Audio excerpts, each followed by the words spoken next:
Two-time Hall of Fame inductees, Brent Godarzi and Marty Young. Back-to-back #1 trucking firm in the nation. Back-to-back best attorney and best law firm in East Texas.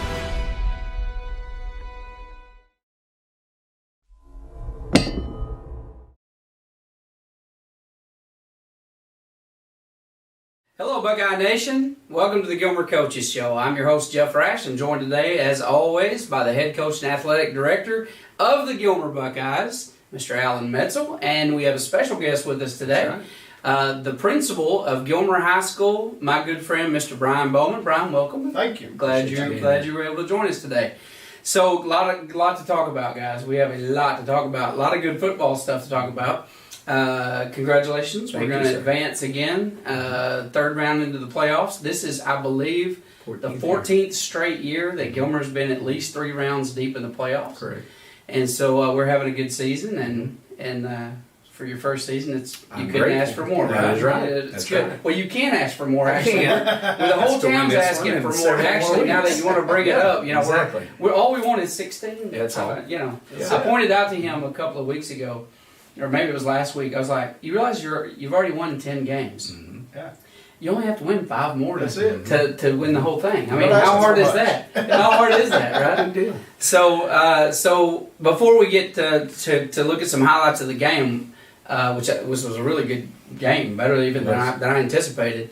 We'll talk about that, and then we'll talk about next week's opponent. Mm-hmm. I want to talk to Brian a little bit. We asked Brian to come in here today, and you guys can kind of talk about the way you guys support each other. And obviously, I spent a good number of years on the school board, so I kind of got to see it from the inside. But Brian, we talk about every once in a while about football being a microcosm for life. Teaching these young men hard work, discipline, and all those things, that the cooperation, leadership, all the things they learn down here, and actually any extracurricular, which we could sit here and brag.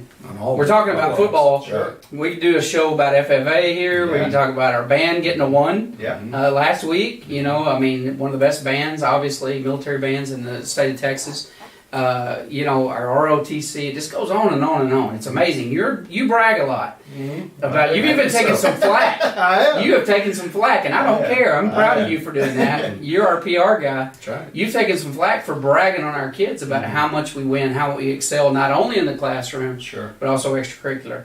So before we get into that, tell me. A lot of people may not realize how the coaching staff down here at the field house. Sure. Everybody kind of sees sometimes that. Well, they're just football and a bunch of knuckleheads and drawing X's and O's, and but they don't really realize the connection between that brand new building and this building. Can you explain it? I'll talk about it from a couple of standpoints. One is from a principal, but also as a dad.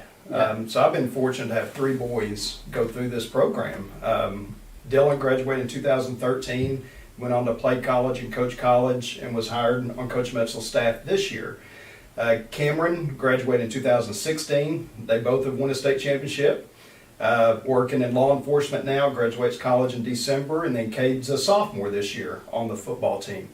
From a dad's perspective, it's one of those deals, you cannot pick a better group of men to help raise my boys. I say the same thing. And I've always said that they spend more time with Coach Metzel and his staff than what they do with me, especially Dylan now, but all of them. An example I'll give you is Cameron, my middle son, who works in law enforcement now, comes home last week. I told Coach Metzel this story. Comes home and he says, "Dad, I realized something this morning working in a jail." And I says, "What?" He said, "I can be Coach Metzel." And I said, "What do you mean by that?" He said, "Just because these guys have made mistakes," he said, "it doesn't mean that I have to hate them and dislike them and be hard on them." He said, "I can still love them." And he said, "And I learned that from Coach Metzel." And that's something. That was last week that happened from a kid that graduated several years ago. Yeah.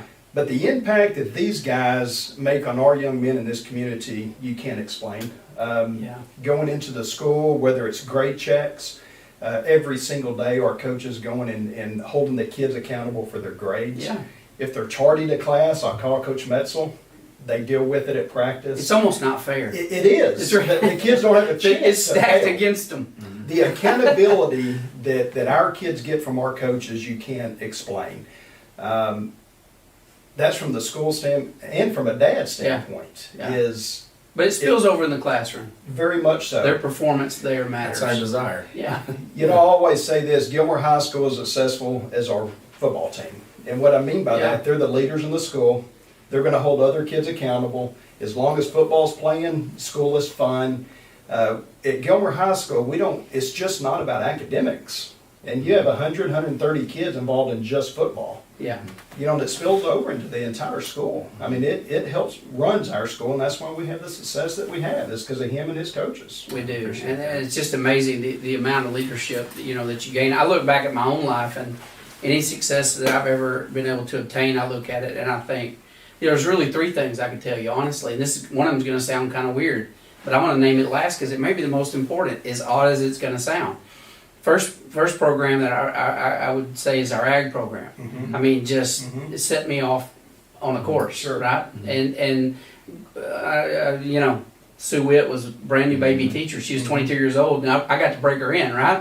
Which I can't believe she stayed on, after that deal. The second thing is football. What I learned here, pushing yourself beyond when you're comfortable. Yeah. You know what I'm saying? Like that you can do more. It's all relative, right? Sure. All things are Sure. relative in your life. And when you've gone out here and sweated and bled and thrown up and pushed yourself and way beyond comfort, you learn to do that in a job. That's right. You learn to do that with your Yeah. family when Life. things get hard in life in general. And the third one, and this is going to be weird, is my typing teacher, Miss Stevenson, who's passed on now. But my job requires me to be really good on a keyboard. And that woman, I went in there as a blow-off class, and there was anybody that's watching this, I guarantee they're laughing right now because a lot of us. My mother had Miss Stevenson teach typing, and you didn't get away with that. She'd walk around with a little ruler, and I mean, you were going to keep your hands up. And I mean, so great skill sets, but all learned right here on this That's right. campus where we're at today. So, and you talked a little bit about the success of our kids.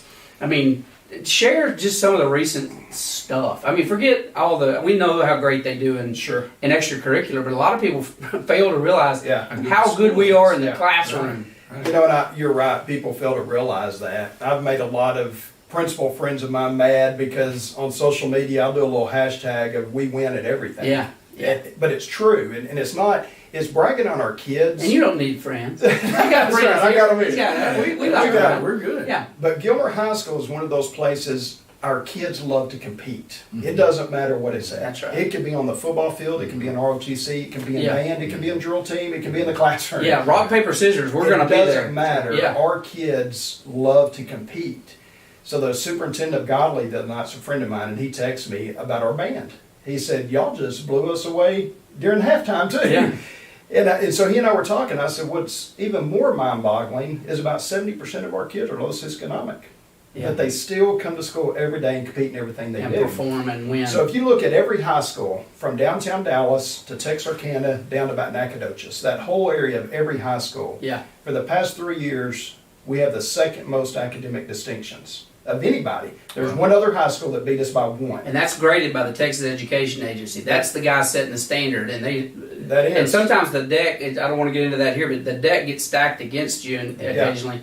And you guys have pulled off something that's not a lot of schools in the state of Texas. That's right. You're talking about our region, Yeah. but not a lot in the state of No. Texas have done what we've done. And so we excel academically. We offer more dual credit classes than anyone in Upshur County. We're offering a new course this year with the University of Texas at Austin. It goes on and on and on and on of what our kids get in the classroom that a lot of people don't. Yeah. We get a lot of transfers in for that reason. Yeah. And so, we're very successful in extracurricular. Band, 13 years in a row, getting to Division Yeah, I. it's crazy. Football, 14 years in a row, Yeah. going to round 3. We're the only 4A program in the state of Texas with an ROTC, With an ROTC, with yeah. Air Force ROTC.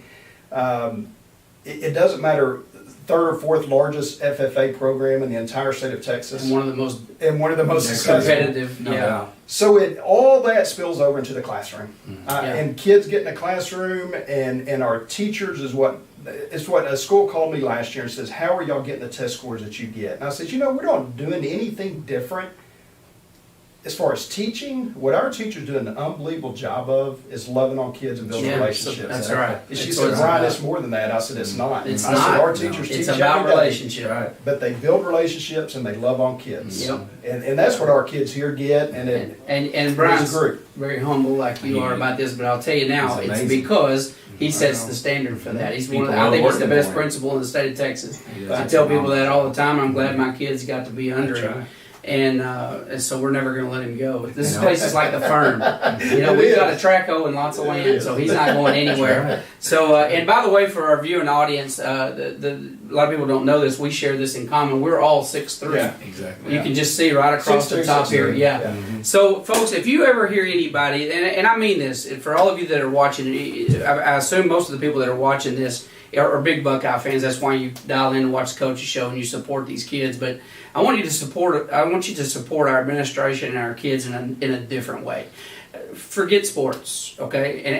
And believe me when I tell you, these extracurricular activities, all of them that we've mentioned, they all lead back. The whole purpose of them are for better performance in the classroom.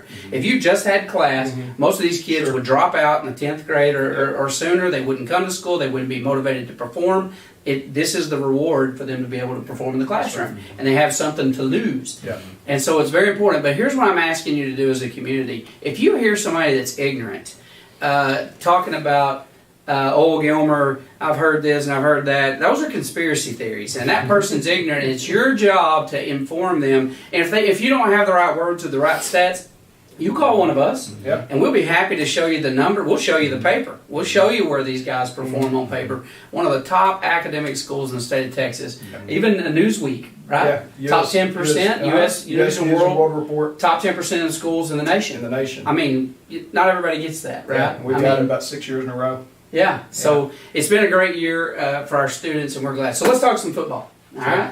Anything else you want to mention? No. You got a new school. We have a brand new school, very thankful to the community for that. Beautiful. State of the art.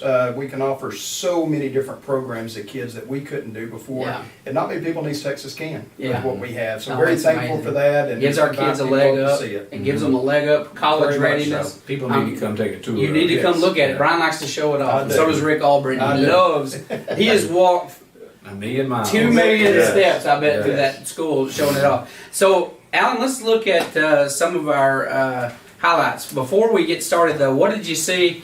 I know there's some things. I want to ask you the question. I do this often. What did you see you like? What didn't you like? I know there's some things you didn't like because I had a son in the locker room at halftime, and so that's how I know that. Got it. But I'll ask you first. What did you see you liked? Okay, that I liked. I thought there were plays there that we made. We threw the ball down the field pretty well and caught the ball. I liked seeing some of our young guys. Ashton Haynes was one in particular Yeah, he did good. that's had to step in after Davion twisted his ankle and really made some plays. So it's good to see things like that. Guys stepping up. I liked seeing some adjustments that our defense did in the second half to slow down some of their passing game that they had done well on, talking about Godley in the first half. So those were all things that I liked seeing the adjustments. You know, that was positive. Things I didn't like was I felt like our intensity level was not consistent. I thought we had spurts of good intensity, and that's one of the things I've really been preaching here lately is, you know, not letting our emotion dictate how we play. Yeah. To allow our intensity to overcome that. And I thought there were spurts where we were there, and there were periods of time where it lacked, and you could see that. And it played over offensively in the area of penalties, and we put ourselves, you know, in some ridiculous positions at times, you know, where we were having to make up. 1st and 35. That's no fun to call that play. I just tell you right now. So some of that was just maddening.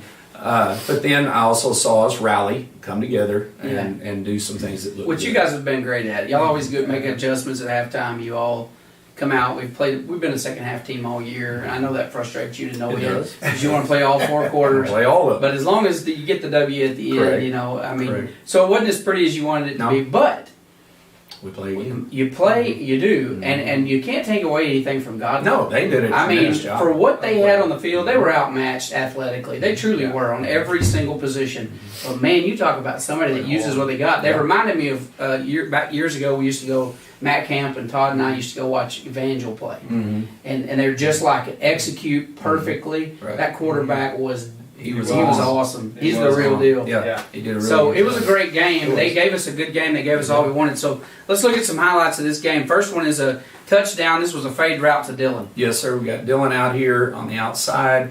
We felt like we had a good matchup that we wanted to go to, so we called the fade route to him. Brandon does a great job. You know, if you can get it up in the air for him, you've got a really good chance of scoring a touchdown. That's exactly what we did. Yeah, anytime you can do a jump ball to Dylan, you got You've got a chance. the odds are in you your got a favor. chance. This next one was a defensive play, and this guy, we talk about this guy a lot. Yes. He's like 5'6", 5'7", Jet Jones, but he plays like he's 6'4". And just watch how this guy, you know, his pursuit, he's an optimist. Because his pursuit is down the line and then into the backfield. He doesn't like take an angle and say, I'll catch him after 10 yards. He's going in the backfield Right. every time. He is This down is what a low. linebacker is supposed to look like, That's right? right. And you'll see him read it as he comes downhill and a beeline through the hole where he's got to fit. I'm going to show you another angle where we'll get from the end zone. So I've got him circled here in the middle, right there, and watch out. They create a hole. You can see the hole right in there, but here comes Jet to fill right in that gap, makes the tackle for loss. Excellent That's job. what a linebacker is supposed to look like. That's right. He had This- 19 tackles the other night. Oh my gosh! Yeah. So this is another defensive play. This was a great job of taking away an option. This was a kind of a combination play between Luke Watson and Burton. Matt Burton, you bet. And you'll see Luke, he slow plays the option by the quarterback, gets outside leverage, which makes the quarterback cut up inside, and that's where Matt is there, and then both of them put the squeeze on him, and excellent job right there. That's how you play an That's option how you right play the there. option. It looks great. That's right. This next one was Smith, who's had 500 touchdowns this year. This was another TD for him. Davion. No, you bet. yeah, Davion, Davion, just a great run. Yeah, you're going to see, I've got a line drawn there. We should have worked out and picked up this blitzing linebacker here. Well, he gets bias. We mistime that. So Davion sees it and sticks his foot in the ground, hits up inside, and then follows his blockers. Yeah, that Puts it wasn't all the way supposed to back. go that way. An excellent job of him of just not panicking and finding the crease. Yeah, and just take what they give him. That's right. If they take away what the play's supposed to be, their job at that point is just go find it. That's right. And have you ever noticed that some of our best plays, our best runs are just broken Yeah, plays, sure, things yeah, that sure. maybe that should be something you call. Well, broken play. When you get the ball, drop it on the ground, wait, and then pick it up, Then pick it up. and then try. Yeah. Well, it's what you hear coaches say when they say just get an athlete in space. Yeah. That's essentially That's what what you're they're trying talking to do. You're This right. next one was another touchdown to Dylan, who we interviewed last week. This was a go route. Exactly. You're going to see him. He's up at the very top of the screen, and Brandon does a great job of throwing it outside where Dylan could work outside to it. I'm going to show it from the wide angle That's next. a great catch, by Yes, the way. he throws it out there, outside the numbers, and of course Dylan's tracking ability is phenomenal. Plays it over his outside shoulder, and that's how you work it in the drills. They seem to be having a little communication problems. I think there was 3 routes where I think Brandon was throwing a post and Dylan was running like a go route or something. What was Well, going on there? When that happened, it was just he had run a split the play before, and I believe he was just gassed. He didn't quite get there. He just didn't get there. He just Yeah. didn't get there. No doubt. Sometimes that happens. Well, thank you for your Yes. honesty. Uh-huh. So this You bet. next one was a big, could have been a huge turning point in the game as well as they were playing this. This was a blocked extra point. Block extra point. We talk about a couple of years ago. We had John Huffstetler here. He was in the Marines, and in the Marines, they talk about when the opponent attacks, you want to counterattack. Well, after a team scores, there's a natural tendency to let down, and Yeah. you're mad because they've scored, and you have to be really disciplined to counterattack and steal a point. And we really felt like we could get one of Godley's. And so Tommy and the staff over there, they coached up a block, and here they come through and get the block. Well, they got it. When a team scores and then all of a sudden you block their extra point, it's like it deflates them. Yeah. And Momentum shift. Yes, it Instant does. momentum shift. So yeah. even though they scored, you just robbed them of something right there. Yeah, because now they know they have to either get up on you another touchdown, or they got to try to go for 2 at Correct. some point. Correct. So that puts a lot You've of pressure changed the on them. strategy. You've changed the strategy of the That's whole game at exactly that right. point. So the extra point block, even though it's a point, it matters, and No especially doubt, in a sure. game like that, right? That's right. This next one was a crucial I mean, this was like going in at half, right? And this was Spraglin interception, and they were going for the end zone. That's right. This would have caught them up to us within a point. Yes. Yeah. Yes. So here's Marche. You can see him. He runs the route as well as the receiver does. He stays behind the receiver on his route, basically runs the fade route for him, and catches the ball in the end zone. And now we get it out at the 20. Yeah. Yeah. So big momentum. Big play there. Mm-hmm. This next one is going to be. This was my favorite play of the game, probably. This was an example of what I was talking about. Just pick it up, drop it, run around in circles 3 times, and then see what you can do. This is Jaden Griffin running one all the way back. That's right. And so, what a great run. Well, when you talk about the dropping it and so forth, what happens, and it happens at every level. You see NFL people do it like this too. When the ball's sitting on the ground, guys tend to lose their discipline in their lanes. And so all it takes is one guy to move over a lane, which allows a crease. Well, that's what happens. So you're going to see it, and I've got it from the end zone view here so that you can see where it opens up. So here it is, and we're trying to pick it up, and we finally get it. Well, now look at the crease right there because a guy ran in because the ball's on the ground. Yeah. Well, Jaden did a great job of finding it. Marche leads up through. Mason's downfield, picks up a block right here, knocks the guy down, and then Jaden just outruns him down the sideline. Yeah, once he got on the sideline, we knew it was over. Like, you're not going to catch that one. No. This next one, I take it back. That was my second favorite play of the game. Okay. This was my favorite play of the game. This is a sophomore. This guy's like, what, 15 years old? Amaro. 15 years old. Amaro Arona, number 33.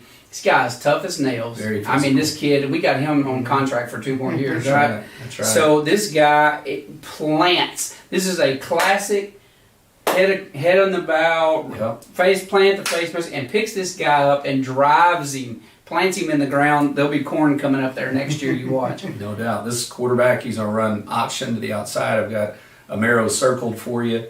So once he takes the snap, he's going to come to the left, and then here it comes, and he just picks him up and just classic. Exactly. Just a perfect form tackle. Right. And then the last play of the game is going to be this is where Burton you sent him on a stunt, or Tommy sent him on a stunt, Exactly. and he does a great job timing it. He nearly looks like he went off sides, but he timed it just right. Created havoc in the backfield, which throws everything off. Bounces the running back right to Amaro and Braylon Ward, who get him on the ground. Excellent job stopping the run. Those 2 guys did a good job getting off their block, being there to fill the gap. They did. So, congratulations on another win. Thank you. Very exciting. Thank you. And so now we travel to round 3. Round We're 3. playing Sunnyvale at 2 o'clock on Friday, on Black Friday, 2 o'clock in Athens, Texas. Correct. We played there a couple of years 2 years ago, ago. nice stadium. And Sunnyvale actually had a bye, which was not really a bye, it was a forfeiture. Because Mahia had a corona incident, and so they canceled. Sunnyvale would have won.